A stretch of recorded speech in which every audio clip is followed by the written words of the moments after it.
What's up, guys? Thanks for joining me for today's video. Today I want to talk about different types of properties. In our last videos, we talked about how to set goals so that you know what you're trying to accomplish with your investment. And number two, we talked about financing, making sure that you know what financing options are available to you so you can make a good decision on the type of properties you buy. Well, now it's time to talk about different types of properties that you can invest in, okay? So we're going to start out with something that really just blew my mind the first time I found out that people were investing in it. I call these Queen's Guard properties.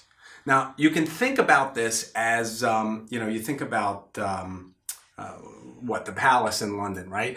And you see these guards with the big hats and, they're stoic, they're sitting there. You see all the time people going up and trying to make them laugh and smile and all that kind of stuff. But they're really stoic, okay? One thing about the Queen's Guard is they're guarding this huge pile of cash, the royal jewels and gems and all that kind of stuff. The idea between a Queen's Guard property is that these are properties that you may have seen in the paper. They break records all over the place. You see them, especially in New York, where you see, an apartment selling for $100 million. Most of these sales are not going to people that are moving into the property, and they're certainly not cash flow properties. A lot of times, these assets are used by people that live in markets that are, really not great. They're really uncertain. When they put $100 million in the bank, who knows if it's going to be there tomorrow? We're talking about areas of the world where governments may reach out and grab the cash.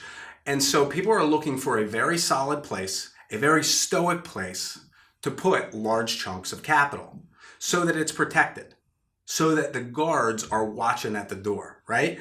These Queen's Guard properties are really not for normal investors unless you have a huge pile of cash and you live in a market where it's very likely the government's going to come in and take the money out of your bank account.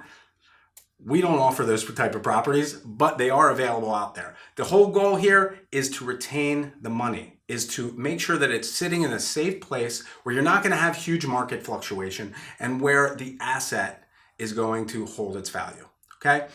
There's no cash flow. There's usually no upside. This is not the type of investment where there's going to be a return, but it's going to at least keep its value, all right? So that's first, Queen's Guard. Second one, I call big and boring. Now, you see a lot of this in very developed markets. You see people that are looking for a return. Maybe we're talking cap rates of anywhere from 2 and 3% up to maybe 5%. We're talking about A-grade neighborhoods where we're getting A-grade tenants.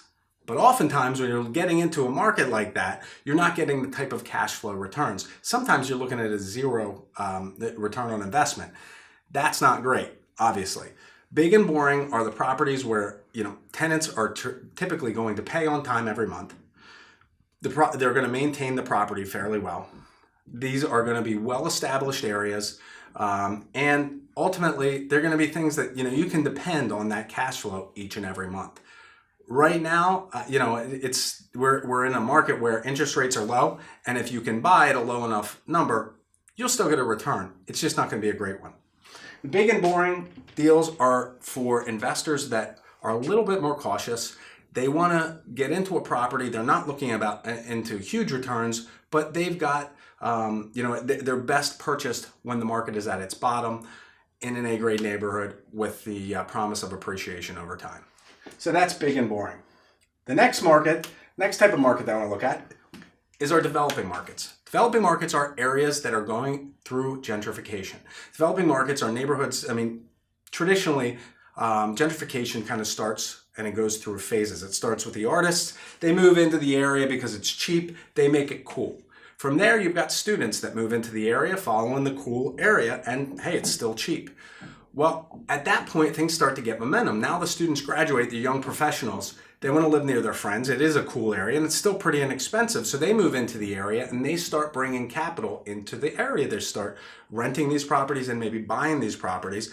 And at this point, there's a huge amount of opportunity to get in there on rental properties as the market progresses, and there's a huge upside once we get to mature neighborhood, and that's when families start moving in. That's when you start seeing restaurants and bars and dining and entertainment popping up all over the neighborhood.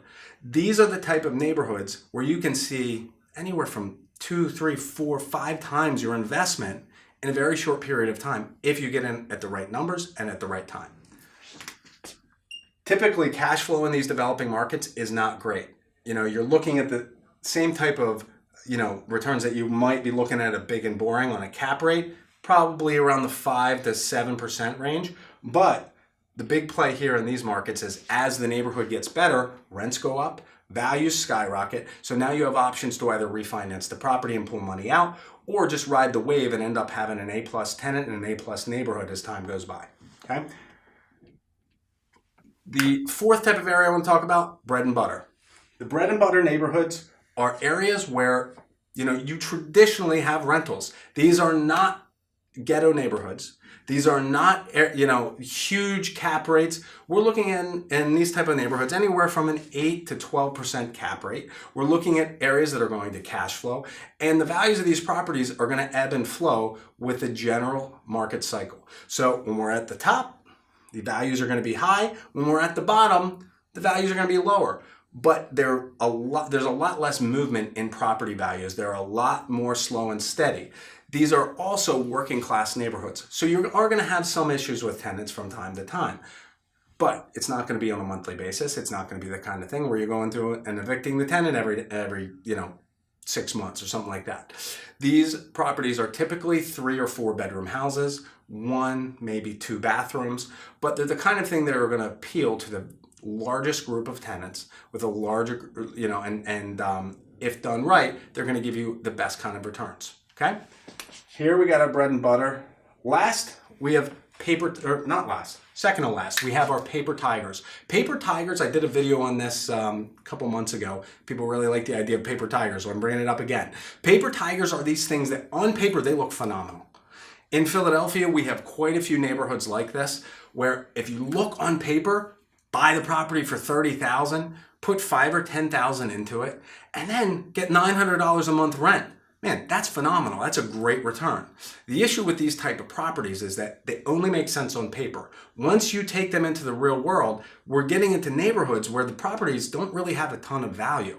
That $30,000 purchase price, that's retail. That's what things are selling for. In addition, the cash flow is based on market rates. Well, if people can't afford to pay the rent, you're not getting paid.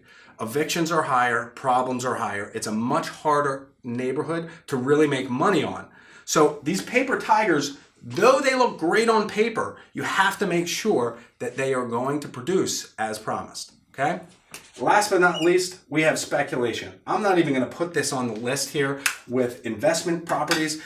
I look at these properties as, an investment should not be speculation. They're not the same thing. You ought to know what you're getting into when you're getting into an investment property. You ought to know what what the returns are going to be, what the trends are in the marketplace, what the rents are going to be short term, and you can project out a little bit. But if you're basing things on the market tomorrow or the next day, who knows what tomorrow brings? And I guarantee people in 2007, most of us in 2007 didn't see the market crash coming, right?